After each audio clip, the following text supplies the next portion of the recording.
कहना चाहता हूं, आप बदलाव के नाम पर जो नई चीज लाने की कोशिश कर रहे हैं महोदय, नदियों को साफ मत करिए, उन्हें गंदा मत होने दीजिए, नदियां अपने आप साफ हो जाएंगी। सभापति महोदय, मैं तो कहना चाहता हूं कि जंगल मत उगाइए, बस पेड़ों को काटना बंद कर दीजिए, जंगल अपने आप उग जाएंगे। मैं तो सरकार से कहना चाहता हूं कि शांति स्थापित करने के लिए भाषण मत दीजिए, अशांति फैलाना बंद कर दीजिए, शांति अपने आप स्थापित हो जाएगी। मैं तो कहना चाहता हूं कि प्रेम फैलाने पर लंबे लंबे लेख मत लिखिए, बस नफरत करना बंद कर दीजिए, प्रेम अपने आप फैल जाएगा।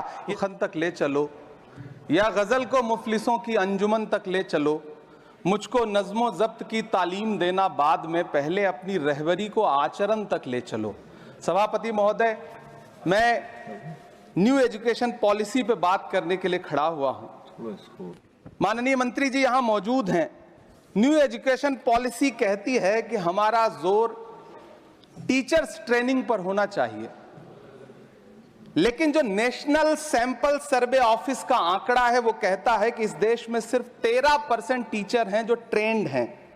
तो मैं माननीय मंत्री जी से जानना चाहता हूं कि क्या जो 87% टीचर्स हैं जिन्हें ट्रेनिंग देने की अभी जरूरत है, उनको ट्रेनिंग देने के लिए हमारे पास क्या रोड मैप रहेगा, और क्या हमारे पास इतने बड़े पैमाने पर कॉलेजेस हैं, रिसोर्सेज हैं जिनसे उन्हें ट्रेन किया जा सके। हमारी न्यू एजुकेशन पॉलिसी कहती है कि टेक्नोलॉजी पे जोर दिया जाए, और टेक्नोलॉजी के सहारे पढ़ाई को हमने कोविड के दौरान देखा भी है कि किस तरह से बच्चों को टेक्नोलॉजी के सहारे पढ़ाया गया। लेकिन मैं माननीय मंत्री जी से पूछना चाहता हूं कि जब इस देश में 80 करोड़ लोग 5 किलो राशन पे गुजारा कर रहे हों, तो क्या उन परिवारों तक इंटरनेट, कंप्यूटर, लैपटॉप जैसी सुविधाएं पहुंचाने के लिए कोई रोड मैप है ताकि उनके बच्चों को शिक्षित किया जा सके? मैं एक बहुत महत्वपूर्ण बात और सभापति महोदय यहां कहना चाहता हूं कि माइनॉरिटी कम्युनिटी से जुड़ा हुआ जो मदरसा एजुकेशन का पैटर्न है, उस पे बहुत गंभीरता से माननीय मंत्री जी से पूछना चाहता हूं कि जो न्यू एजुकेशन पॉलिसी है, कुछ मदरसे ऐसे हैं जिनको सरकार रिकॉग्नाइज करती है, लेकिन कुछ बड़े शिक्षण संस्थान हैं, नदवा और देवबंद जैसे, क्या न्यू एजुकेशन पॉलिसी के कॉन्टेस्ट में आपने इन बड़े संस्थानों से डायलॉग करने का कोई मानक या कोई बातचीत शुरू करने का प्लान बनाया है या नहीं, ये मैं पूछना चाहता हूं। और एक बहुत महत्वपूर्ण बात मंत्री जी से मैं पूछना चाहता हूं कि बहुत सारे माइनॉरिटी इंस्टीट्यूट थे जहां पर स्कॉलरशिप का प्रावधान था, लेकिन आपने मौलाना आजाद नेशनल फेलोशिप को एक झटके में बंद कर दिया। हजारों लाखों छात्र जो उस स्कॉलरशिप के भरोसे अपनी शिक्षा ग्रहण कर रहे थे, एक तरफ प्रधानमंत्री जी कहते हैं सबका साथ सबका विकास, एक हाथ में कंप्यूटर एक हाथ में कुरान, लेकिन जब स्कॉलरशिप आप बंद कर देते हैं तो गरीब तबके से आने वाला अल्पसंख्यक समुदाय के जो बच्चे हैं, उनकी शिक्षा व्यवस्था को लेकर के, उनकी शिक्षा को आगे बढ़ाने को लेकर के आपके पास क्या प्लान है? मैं माननीय शिक्षा मंत्री जी यहां पर बैठे हैं, उनसे कहना चाहता हूं कि पूरे देश में, पूरी दुनिया में प्रधानमंत्री जी जाकर के महात्मा गांधी जी की मूर्ति के सामने सर झुकाते हैं, उन्हें फूल चढ़ाते हैं, लेकिन आप ही की सरकार एनआईटी कैलीकट में प्रोफेसर साइजा ए को योजना और विकास विभाग का डीन बना देती है, जो खुल करके कहती हैं कि मेरी नजर में नाथूराम गोडसे तो बहुत महान था। तो आपकी नई एजुकेशन पॉलिसी ये है, इस दिशा में जा रही है।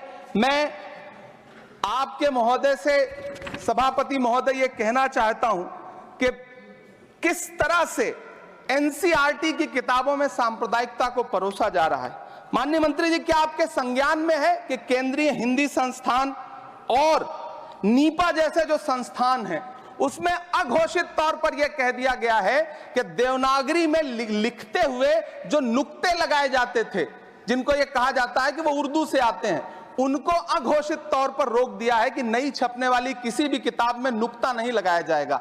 एनसीईआरटी की किताबें छापने वाले, लिखने वाले कई लोगों से मेरी व्यक्तिगत बात हुई, उनका यह कहना था कि हमें ऊपर से आदेश है, हालांकि ऐसा कोई लिखित आदेश नहीं है।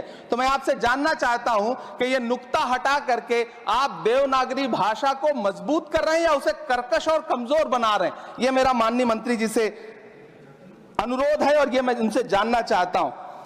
सभापति महोदय, पीएम श्री विद्यालय को लेकर के बहुत बातें हुई।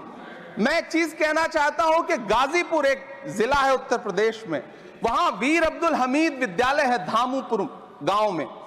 पिछले दिनों पीएम श्री कंपोजिट स्कूल का नाम लेकर के उस स्कूल का नाम बदल दिया गया, उसके सहारे भी सांप्रदायिकता परोसने की कोशिश की गई। जब सोशल मीडिया पे बहुत हंगामा खड़ा हुआ, हम सारे लोगों ने आवाज उठाई, तब फिर से बेसिक शिक्षा अधिकारी ने नाम बदल करके पुनः उसका नाम वीर अब्दुल हमीद, जो परम चक्र विजेता हैं, उनके नाम पे करने का काम किया।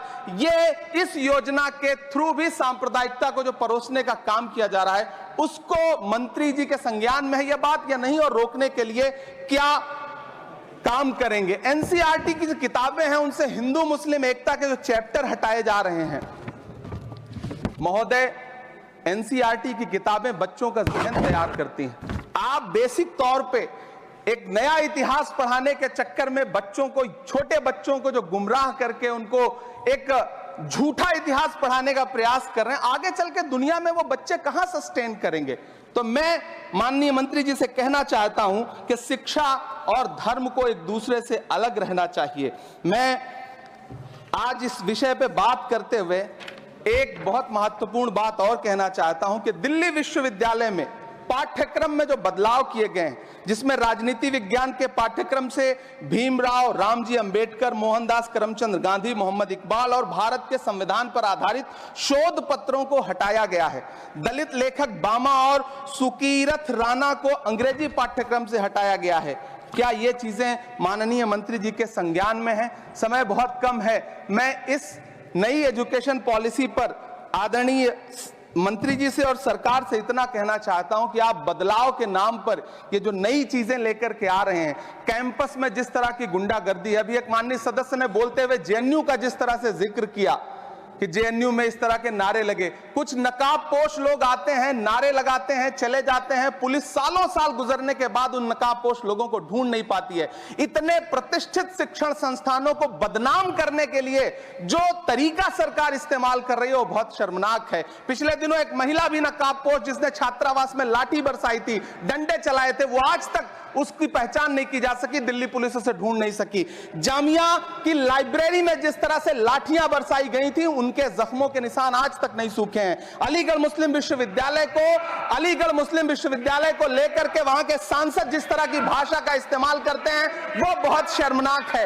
माननीय मंत्री जी और सरकार से मैं आपके माध्यम से पूछना चाहता हूं और यह कहना चाहता हूं, आप बदलाव के नाम पर जो नई चीज लाने की कोशिश कर रहे हैं, महोदय, नदियों को साफ मत करिए, उन्हें गंदा मत होने दीजिए, नदियां अपने आप साफ हो जाएंगी। सभापति महोदय, मैं तो कहना चाहता हूं कि जंगल मत उगाइए, बस पेड़ों को काटना बंद कर दीजिए, जंगल अपने आप उग जाएंगे। मैं तो सरकार से कहना चाहता हूं कि शांति स्थापित करने के लिए भाषण मत दीजिए, अशांति फैलाना बंद कर दीजिए, शांति अपने आप स्थापित हो जाएगी। मैं तो कहना चाहता हूं कि प्रेम फैलाने पर लंबे लंबे लेख मत लिखिए, बस नफरत करना बंद कर दीजिए, प्रेम अपने आप फैल जाएगा। ये जो नई एजुकेशन पॉलिसी है, इसमें जिस तरह से गरीब तबके के लोगों को, हाशिए पर मौजूद लोगों को शिक्षा से दूर करने का प्रयास किया जा रहा है, वो बहुत शर्मनाक है। शिक्षा को निजीकरण की तरफ जिस तरह ले जाया जा रहा है, वो बहुत शर्मनाक है। माननीय मंत्री जी इस पर सोचें और इसे सुधार करने का प्रयास करें। इस सदन की तरफ से शायद इससे बेहतर बात, इससे बेहतर सुझाव हम नहीं दे सकते। बहुत